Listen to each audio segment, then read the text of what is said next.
Esto es Democracy Now!, democracynow.org. Soy Amy Goodman. Hoy vamos a Colombia, donde el candidato de derecha respaldado por Trump, Abelardo de la Espriella, logró este domingo 21 de junio una estrecha victoria en la segunda vuelta de las presidenciales al derrotar al senador de izquierda Iván Cepeda. Un recuento inicial de los votos muestra que de la Espriella recibió alrededor del 49.7% de los votos, mientras que Cepeda quedó atrás por solo unos 250,000 votos con un 48.7%. Los resultados aún deben verificarse. Miles de personas salieron a las calles de Bogotá y Cali el domingo por la noche, algunos denunciando la intromisión de Estados Unidos en las elecciones. Cepeda habló en la noche del domingo y pidió a los funcionarios electorales que realicen un escrutinio de los resultados iniciales. Cepeda mandó este mensaje a sus simpatizantes.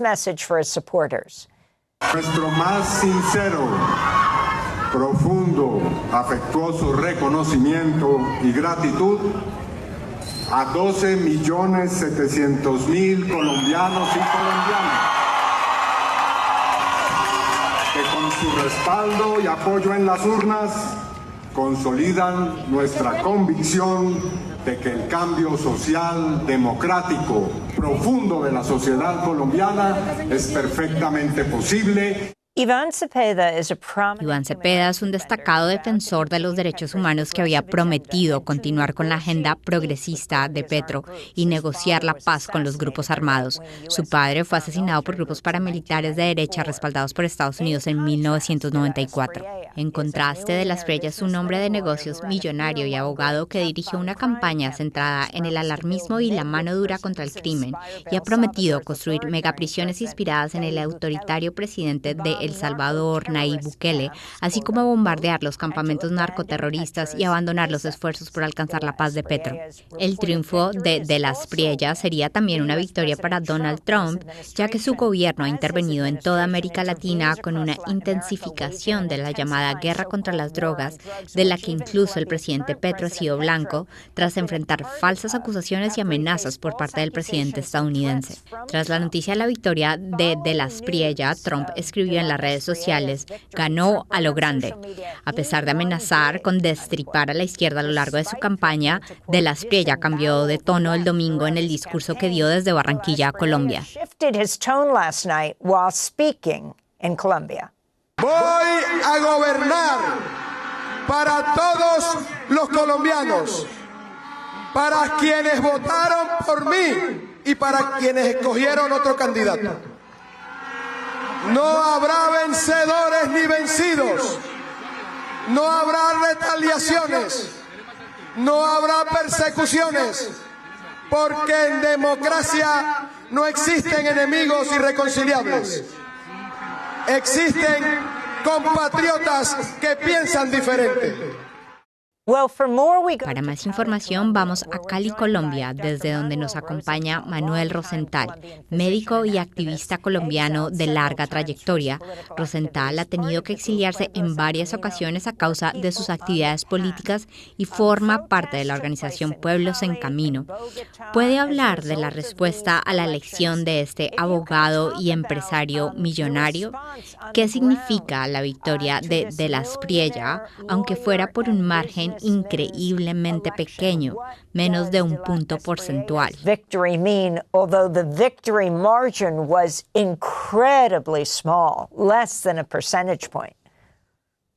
Sí, en primer lugar, mucha tristeza por el hecho de que un criminal como Abelardo de la Espriella, que representa mafias, que representa trampas, mentiras, persecución a la naturaleza, alianza con el Estado sionista de Israel y sometimiento, obediencia a los Estados Unidos y al régimen actual de los Estados Unidos y al Partido Republicano, que haya logrado ganar un margen mínimo, pero logró ganar. Eso, una tristeza enorme para la mitad de este país, pero también significa que este país está dividido en lo político electoral en dos mitades.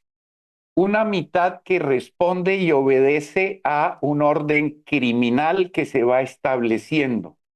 El primer punto del programa de Iván Cepeda es la lucha contra la corrupción, que él explica, la corrupción no son casos de corrupción, sino un sistema de corrupción. Es más que un sistema de corrupción, es un sistema criminal, grupos armados en territorios, mafias, funcionarios e instituciones que cabalgan de lo legal a lo ilegal, todo alrededor del control de la población y del control de riquezas y recursos, urbano, rural, local, regional, nacional, articulado con los intereses transnacionales legales e ilegales de mafias, pero también de grupos económicos que necesitan recursos y del proyecto de ocupación del continente, la doctrina Donroe, para la extracción de recursos del territorio y la ocupación de toda Latinoamérica. Las elecciones eran entre estos dos grupos y medio país apoya o hace parte de o necesita o es manipulado por el orden criminal. El otro medio país que también está creciendo defiende las reformas, la paz, la naturaleza, y eso fue lo que se confrontó en las elecciones ayer.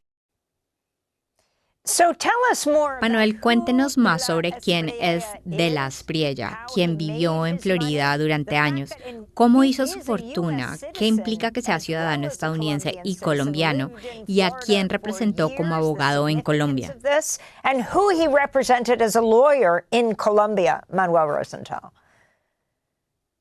Abelardo de la Espriella es esto que se conoce sobre Abelardo de la Espriella y que se presenta con evidencias y datos.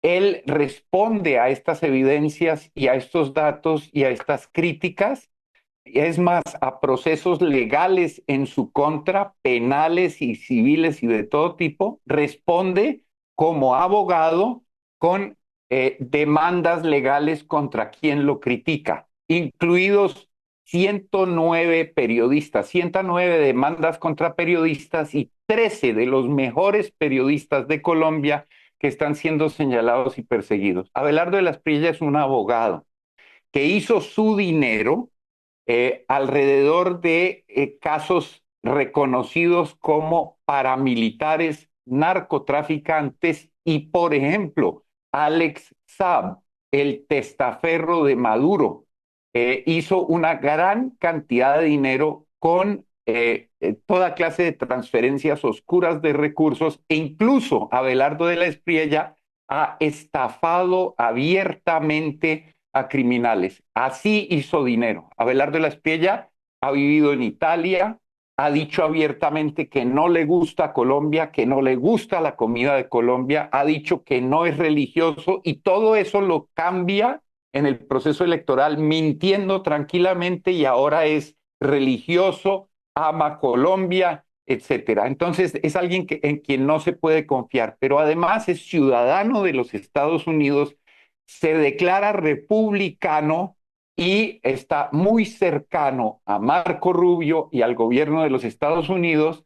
Y es más, se puede decir de manera clara que Abelardo de la Espriella es el representante republicano del gobierno Trump en Colombia, porque sus políticas abiertamente expuestas son las políticas del escudo de las Américas, de la doctrina Donroe y de la doctrina de seguridad nacional de los Estados Unidos. O sea, es un criminal mafioso al que no se le puede decir que es criminal mafioso, porque si no lo señala uno y ha articulado a los Estados Unidos y su proyecto.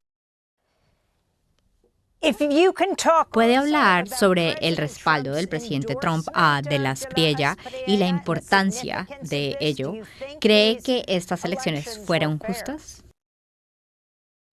No, el proceso electoral todo sufrió la injerencia directa del presidente Trump, del secretario de Estado de los Estados Unidos, pero también de Bernie Moreno, el senador nacido en Colombia, pero por Ohio, quien estuvo en la primera ronda en Colombia.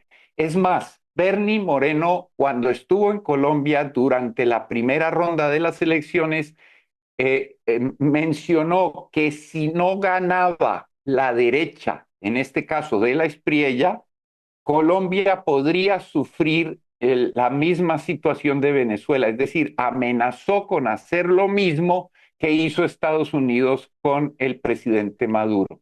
Entonces, la respuesta a tu pregunta es, la impresión que tenemos acá es que no cuál es la relación de la Espriella con el gobierno Trump, sino cuál es el rol que de la Espriella tiene dentro de las políticas del gobierno Trump al que representa. ¿Qué significa esto para Gustavo Petro?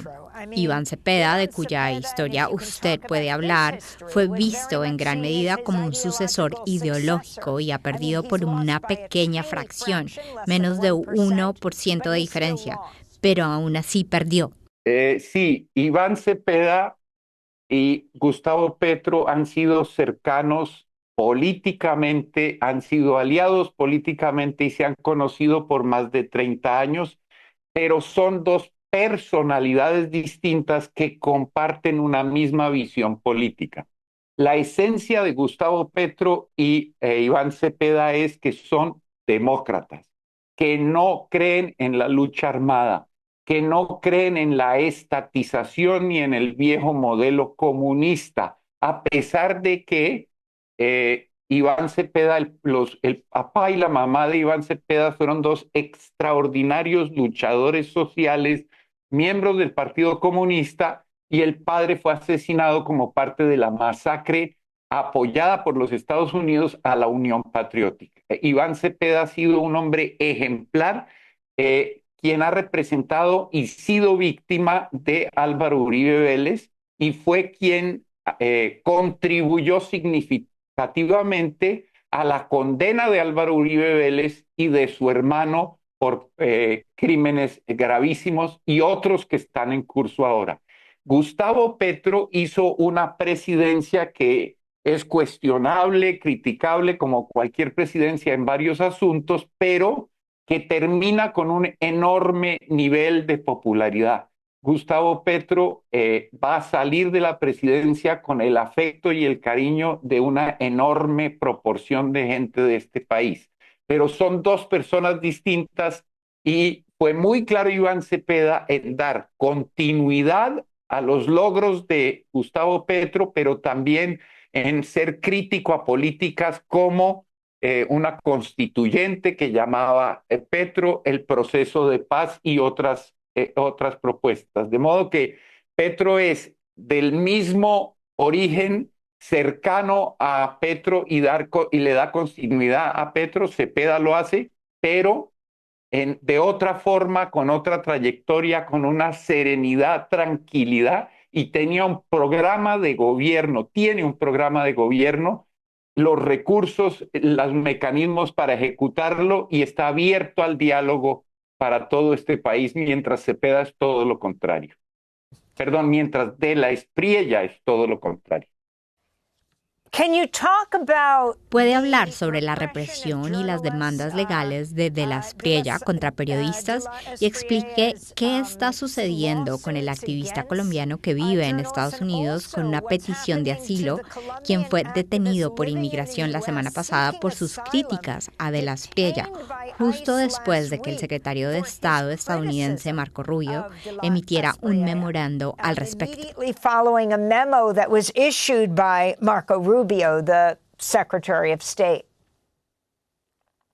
Sí, para resumir, Abelardo de la Espriella no tolera críticas. Quien quiera que lo critique o lo cuestione con evidencias es acusado con demandas penales y civiles para asustarlos y para también meterlos en procesos legales tan costosos, tan complicados, que terminan teniendo que retractarse o terminan en una crisis económica profunda por no tener cómo pagar los procesos. 109 demandas contra periodistas, la mayoría de las cuales ha perdido, pero en esta situación. pero ahora hay 13 periodistas, de los mejores periodistas, incluido Daniel Coronel, el exdirector de Univisión, que están siendo señalados por De la Espriella como activistas disfrazados de periodistas que mienten y difaman, pero no han mentido ni han difamado, sino presentado evidencia. Y el caso de Beto Coral, que pone en evidencia lo que viene para Colombia y la libertad de expresión desde Estados Unidos y en coordinación con Estados Unidos. Beto Coral es un activista de Internet muy reconocido, un blogger, youtuber, y vive en Arizona. El papá de Beto Coral participó en el operativo que dio de baja a Pablo Escobar y luego fue asesinado. Beto Coral escribió un libro en el que muestra evidencias y sospechas de que su asesinato vino de dentro de las propias Fuerzas Armadas. Beto tuvo que asilarse en Estados Unidos por esto, vivía en Phoenix, Arizona desde hace 10 años, con solicitud de asilo y con una autorización de un juez para trabajar en Estados Unidos. Cuando llegó a su casa lo esperaban 4 agentes de ICE, 9 horas después de que De la Espriella anunció que algo iba a pasar, en su contra, obviamente. Luego, con orden de Marco Rubio, que se la mostraron a Beto Coral, fue capturado y de allí pasó, de Phoenix pasó a una cárcel de mínima seguridad en Arizona, luego a El Paso, Texas, luego a Minnesota. Ahora tengo entendido que no se sabe dónde está y la intención de moverlo de un sitio a otro es para que no se pueda defender legalmente y para negarle sus derechos, y lo están acusando por criticar a un candidato, a De la Espriella, de Colombia en Estados Unidos, porque los intereses de Estados Unidos se ven afectados por la crítica a su socio Abelardo de la Espriella. Es decir, no cometió ningún delito y está siendo acusado y atacado desde Estados Unidos por criticar un candidato colombiano como colombiano. Por último, ¿puede comentar sobre lo que está sucediendo en toda América Latina, desde Perú hasta Argentina y ahora Colombia, y lo que esto significa? Argentina, now Colombia, what this means. Solamente quedaban o quedan 3 países cuyos gobiernos han tenido una postura crítica o de no sometimiento a la doctrina Monroe, al escudo de las Américas, a la doctrina de seguridad nacional de los Estados Unidos. Esos 3 países han sido México, Colombia y Brasil, con un gran, enorme liderazgo de Colombia, incluida la crítica a el genocidio en Gaza y al Estado sionista. De la Espriella es cercano y promueve y ondea la bandera de Israel en su campaña. En la región, entonces, cayendo Colombia bajo Estados Unidos, queda México y queda Brasil. Las elecciones de Brasil tienen al hijo de Bolsonaro, que estuvo en Estados Unidos hace poco. Lo que está haciendo Estados Unidos es tratar de resolver su crisis económica, su necesidad de recursos, su crisis política y de legitimidad a través de una nueva conquista de todo el continente desde la invasión político-electoral. Y ahora le quedan Brasil y México y tiene controlado el continente. Esto es una invasión. Vamos a tener presencia militar de Estados Unidos en los territorios con el pretexto de la guerra contra el narcotráfico. En realidad están asesinando gente en barcos en el mar Pacífico, persiguiendo campesinos y promoviendo las grandes mafias como Juan Orlando Hernández y el Honduras Gate, el expresidente de Honduras, que fue capturado por penetrar con 450 toneladas de cocaína a Estados Unidos y que ahora fue liberado por el gobierno Trump con recursos de sionistas para hacer una campaña contra la presidenta de México y el presidente de Colombia. Esta es una invasión del continente para las políticas extractivas. Manuel Rosenthal, quiero darle las gracias por acompañarnos, médico y activista colombiano de larga trayectoria, exiliado varias veces por sus actividades políticas, miembro de la organización Pueblos en Camino. Para ver nuestra entrevista en inglés, visite democracynow.org. Soy Amy Goodman. Gracias por acompañarnos.